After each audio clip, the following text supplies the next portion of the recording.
Hey guys, this is Phil from underKG.com. This is the iPhone 6s. Of course, you will all know that iPhone comes with the whole different version a year and the S versions a year. So this is the year of the S's and this is the iPhone 6s along with the iPhone 6s Pluses. And of course, there is 4 different colors: silver, gold, rose gold, and space gray. And we are now dealing with the iPhone 6s, so we'll have the rose gold, new color. Okay, so we actually do have the other colors, but you all care about the rose gold. So here we are with the retail packaging, and of course it's always the same Apple packaging. There's the wallpaper-rich fish there on top. There's nothing special. Of course, this year's special thing is the 3D Touch. 3D Touch with the new color. It's called the rose gold, as the Apple advertisement tells you. And inside the packaging, just a ritual thing. We have to look inside the packaging. There is a packet along with the EarPods, charger, and the lightning cable. Apple's definitely going to make a switch to USB Type-C one day for their iPhones and the iPads. We don't know when that's going to be, but still they're sticking with the lightning cable. There's a screen protector, which we're going to peel off. Yes, I've actually peeled it off, and this is my second time unboxing. So here we go with the iPhone 6s, and it's exactly the same looking iPhone than the iPhone 6, unless you look at the back for the different color or the S engraving on the back. That's rather a new thing for the Apple to actually excessively put S, so everybody knows that it's an S version of an iPhone, but they did. And this is the new color. Rose gold is kind of pink. I don't know why they call it a rose gold. It looks just like metallic pink to me, but here we go. Comparing with the previous generations of the iPhones, we're going to turn this on. Comparing with the previous generations of the iPhone 6, the display remains the same, 4.7 inches of 1134 by 750 pixels, and the cameras, both of the cameras got an upgrade. The front-facing camera got an upgrade from 1.2 megapixels to 5 megapixels, and the back, the real camera, got the upgrade from 8 megapixels to 12 megapixels. And the battery capacity is slightly smaller due to more things packed inside, including that 3D Touch and the haptic engine, the upgraded haptic engine. There's now live photo. The chipset's updated, A8 to A9, 1 gigabyte of RAM, 2 gigabytes of RAM.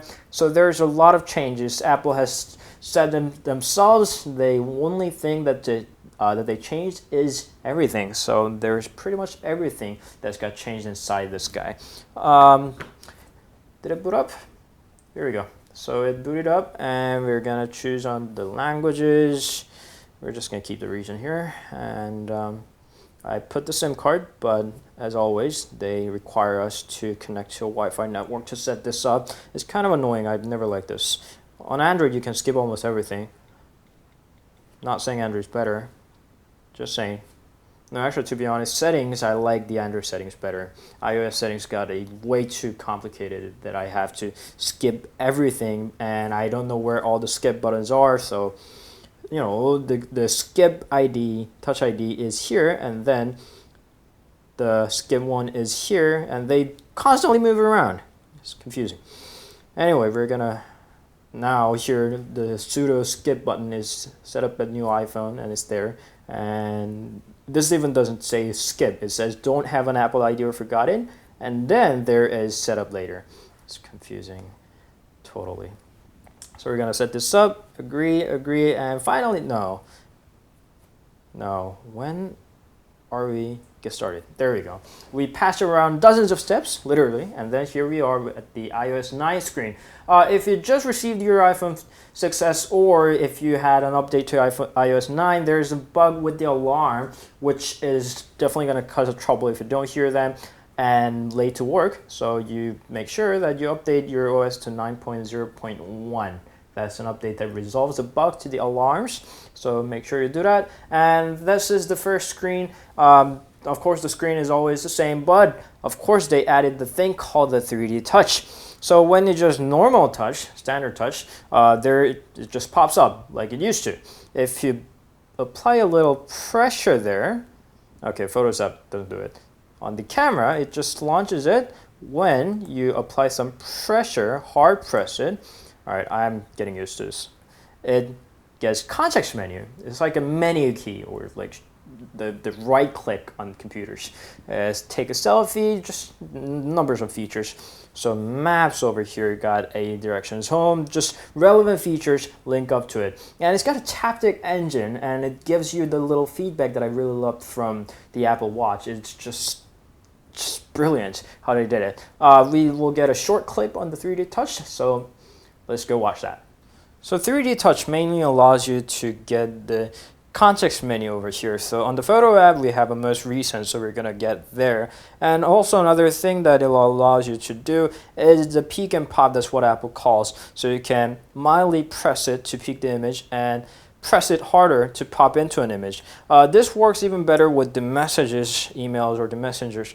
Now we have a text message over here, so we can mildly press it to peek at it and push a little harder to pop into the message. So that's the basics. Of course, there's other functions like you can just slightly to multitask and the other thing is, but those are the main usage of the 3D Touch. So that was a 3D Touch. It's kind of interesting, but the only Apple apps, and now, for now, not all the Apple apps even support that. So for third-party apps to support that, that's going to take some time. And it's the games that I'm actually looking forward to. 3D Touch enabled games are going to be definitely interesting, sort of say. So that was 3D Touch. There's a lot of upgraded things, including the camera itself. This is the rear camera. Let's switch back to front one. There's now a thing called the Retina flash. So it's just using your screen as a flash. This is not exactly a totally new idea, but you know, it's Apple. They take the ideas. And here we go. The screen blinks like a flash.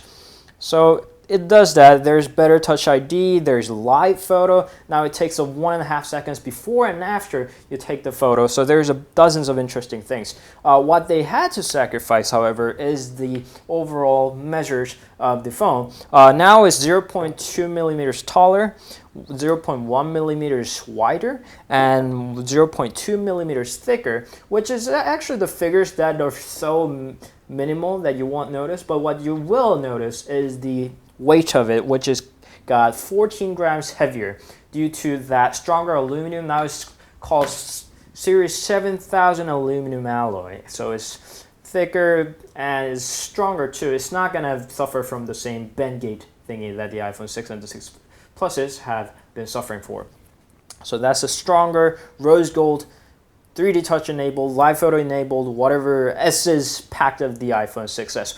We'll get back with the review very soon. Obviously, the design doesn't bear much changes, so we'll have to focus on the functionalities changes. So stay tuned, and we'll see you guys later. Bye.